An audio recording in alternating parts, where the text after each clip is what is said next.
very interesting time now, and boy, you don't know what's going to happen. I know that I'm proud of it. I know that we've done everything we can. I really don't know how people are going to react to this thing. This could be anything from a flop to a moderate single to something that it's beyond what people's expectations are. You never know. You never know. Good luck keeping on. We were in our own slipstream of feeling like we were doing something a little bit special and different, but the full circle of seeing that audiences were reacting to it the way we had hoped they would was powerful. I had two dreams when we started this a little over 10 years ago at Marvel Studios. One was that Iron Man worked. The other one was that we could build something that was as expansive and as experiential as what people who've read comics over the years could get. I had a lot of faith in Kevin Feige and the people at Marvel. You want to give them everything you got, because they're going to give everything they got. This was a whole new journey. By the first Avengers, I thought, oh wow, I think we're onto something here.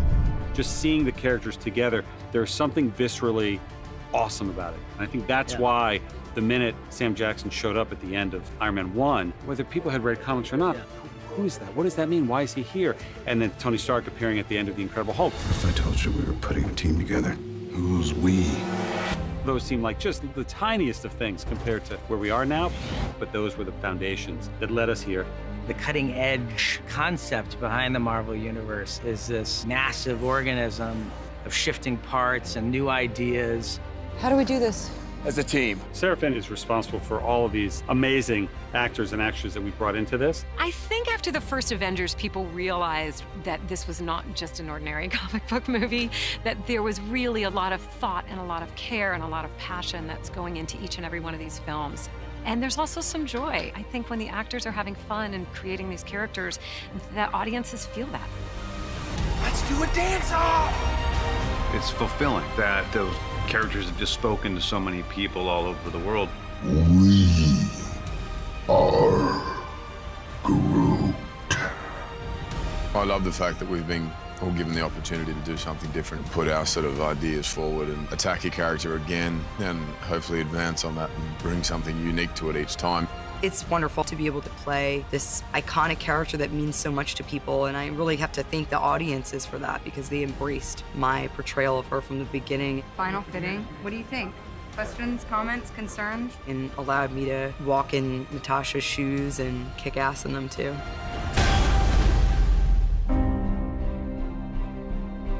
I can tell you that each and every one of us is so grateful. Our lives are monumentally changed by our involvement in this world.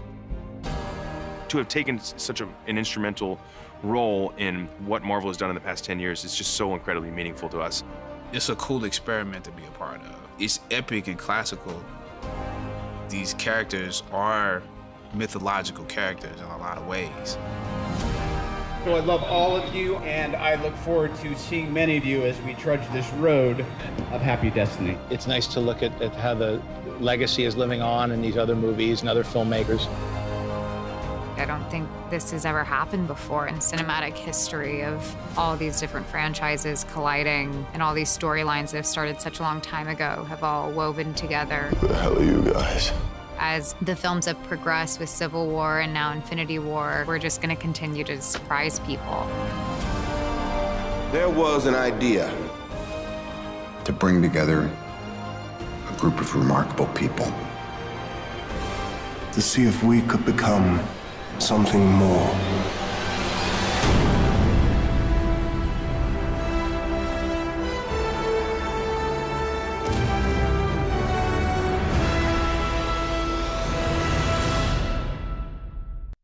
I'm Peter, by the way.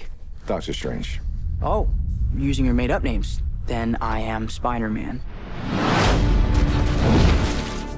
Avengers Infinity War is by far the most ambitious movie we've ever made. It really is the start of the culmination of, at this point, 19 Marvel Cinematic Universe films, and will feature almost every hero that we've introduced into the universe all in one movie. One of the great joys of reading a Marvel comic is flipping through a Spider-Man comic and suddenly the Hulk appears. That is great fun, and up to that point, it had never been done in a movie before. which is why 10 years ago, Sam Jackson walked into Tony Stark's living room and said, you're part of a bigger universe, you just don't know it yet. And now here we are 10 years later, and everybody knows it. Let's talk about this plan of yours. I think it's good, except it sucks. So let me do the plan, and that way it might be really good. Wow. We look at all the different aspect ratios, but the pure form and the biggest form with all of the information is that IMAX frame. So there are things happening above and below frames that if you're not seeing an IMAX, you're not seeing it. We filmed a cool thing once with Benedict Cumberbatch being Doctor Strange and pushing the frame up. What's fun with Infinity War is that's the entire film. Because when you have a storyline this big, and when you have the promise of a culmination of all these different storylines, we wanted to tell it in the biggest format possible.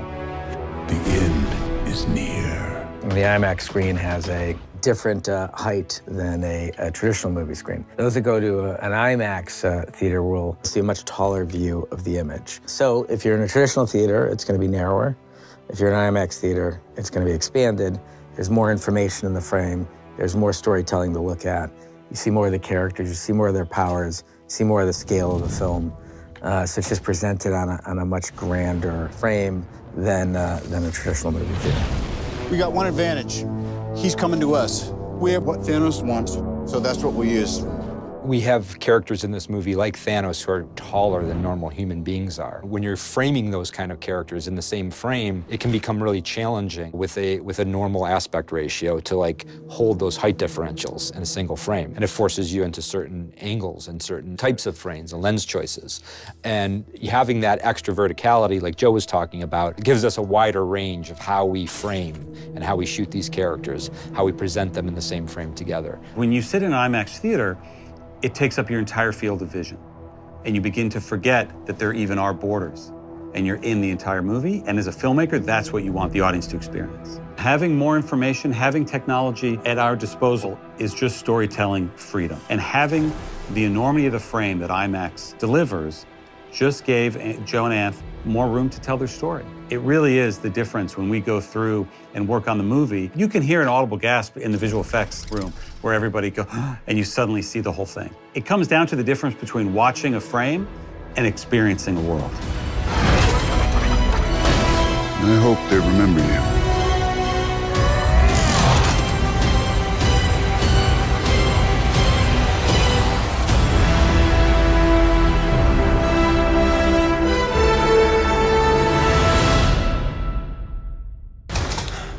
How is this dude still alive?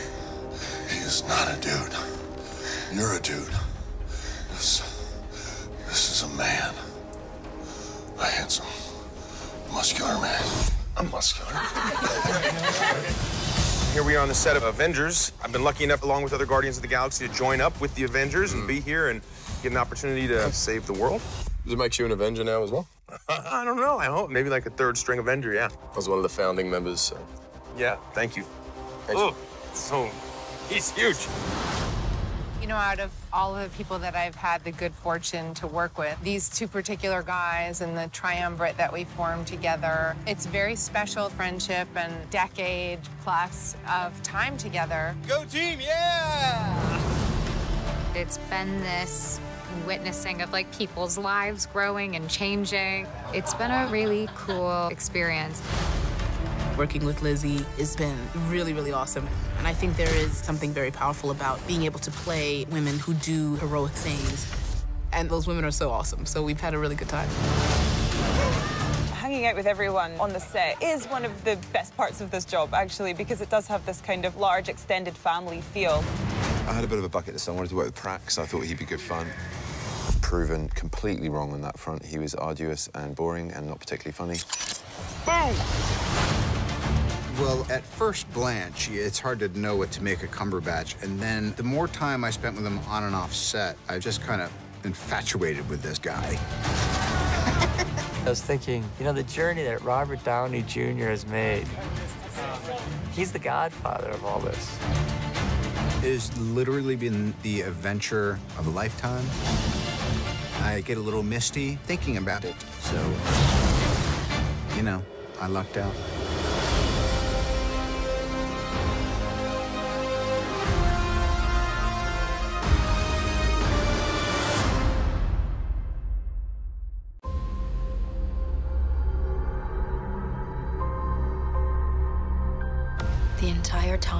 him, he only ever had one goal.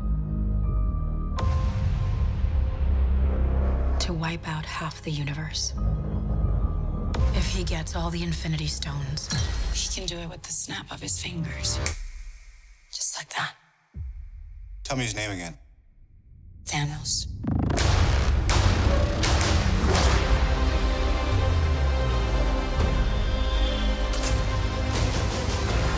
We got one advantage. He's coming to us. We have what Thanos wants, so that's what we use.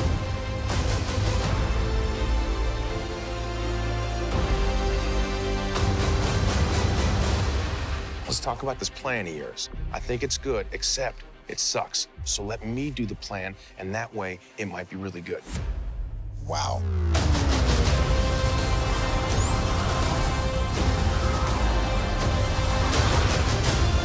The end is near.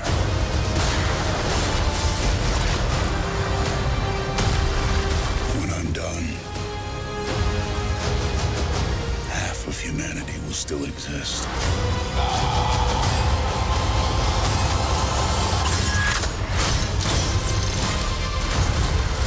Perfectly balanced.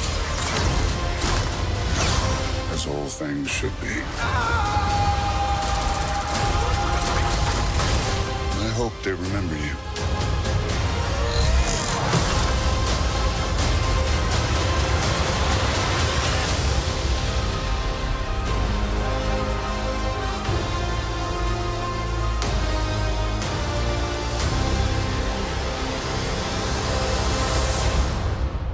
I'm Peter, by the way. Doctor Strange. Oh, you're using your made-up names. Then I am Spider-Man.